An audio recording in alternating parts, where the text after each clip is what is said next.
روشن مچھلی اور شیر۔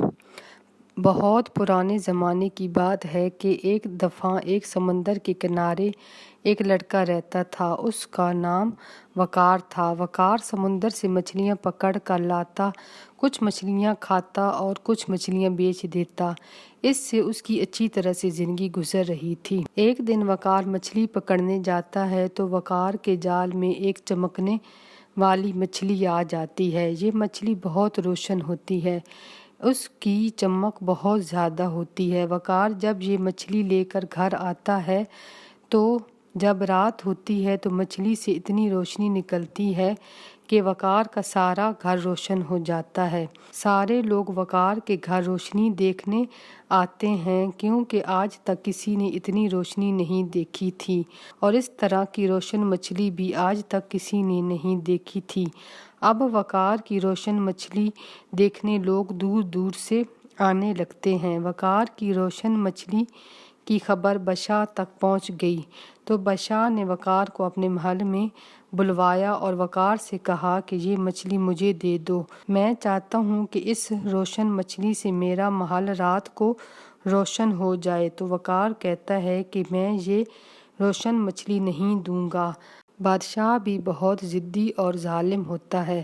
بادشاہ کہتا ہے کہ اگر تم نے یہ روشن مچھلی مجھے نہ دی تو میں تم کو مار دوں گا۔ تو وقار کہتا ہے کہ آپ جو بھی کر لیں، میں یہ روشن مچھلی آپ کو نہیں دوں گا۔ پھر بادشاہ کو بہت غصہ آتا ہے کہ آج تک میرے سامنے کسی نے جواب نہیں دیا، تم کو اس کی سزا ضرور ملے گی۔ بادشاہ سپاہیوں سے کہتا ہے کہ اس کو کل سب لوگوں کے سامنے بھوکے شیر کے آگے ڈالیں گے۔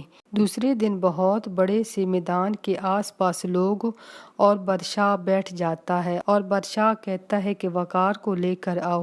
تو سپاہی وقار کو لے کر آتے ہیں۔ بادشاہ ہنستا ہے اور کہتا ہے کہ آج تک کوئی بھی بھوکے شیر سے نہیں بچ سکتا، تو آج تم کیسے شیر سے بچو گے؟ پھر بادشاہ سب لوگوں کے سامنے وقار سے وعدہ کرتا ہے کہ اگر تم شیر سے بچ گئے تو میں یہ ملک اور روشن مچھلی تم کو دے دوں گا۔ بادشاہ یہ سب مذاق میں کہتا ہے۔ سپاہی وقار کو لاتے ہیں اور اس میدان میں چھوڑ دیتے ہیں، پھر بھوکے شیر کو لاتے ہیں اور اس کے پنجرے کا دروازہ کھول دیتے ہیں۔ وقار کو شیر سے بہت ڈر لگتا ہے۔ بھوکا شیر پنجرے سے باہر نکل آتا ہے اور آہستہ آہستہ وقار کی طرف آتا ہے۔ وقار ڈر کر بیٹھ جاتا ہے۔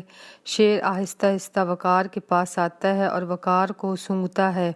سب لوگ اور بادشاہ بڑے مزے سے یہ سب دیکھ رہے ہوتے ہیں۔ شیر وقار کے پاس بیٹھ جاتا ہے اور وقار کو پیار کرنے لگتا ہے۔ وقار اور سب لوگ اور بادشاہ یہ سب دیکھ کر حیران ہو جاتے ہیں۔ وقار جب شیر کو دیکھتا ہے تو وقار کو یاد آتا ہے کہ ایک دفعہ وقار اپنے والد کے ساتھ جنگل میں شکار کرنے جاتا ہے تو یہ شیر جھاڑیوں میں پھنسا ہوا ہوتا ہے اور بہت زخمی ہوتا ہے۔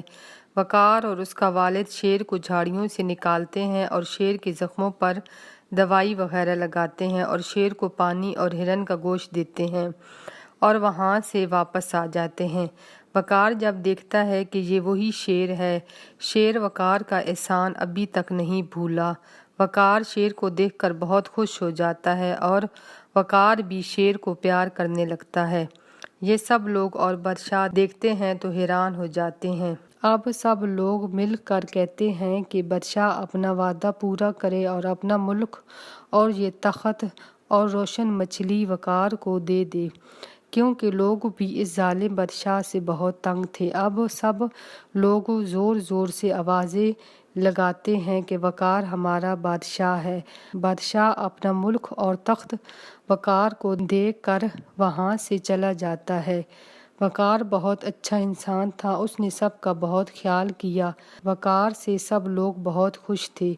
وقار روشن مچھلی اور شیر کا بھی بہت خیال رکھتا تھا۔ اب جہاں بھی وقار جاتا تو روشن مچھلی اور شیر کو اپنے ساتھ ساتھ لے جاتا۔ اب سب خوشی خوشی رہنے لگتے ہیں۔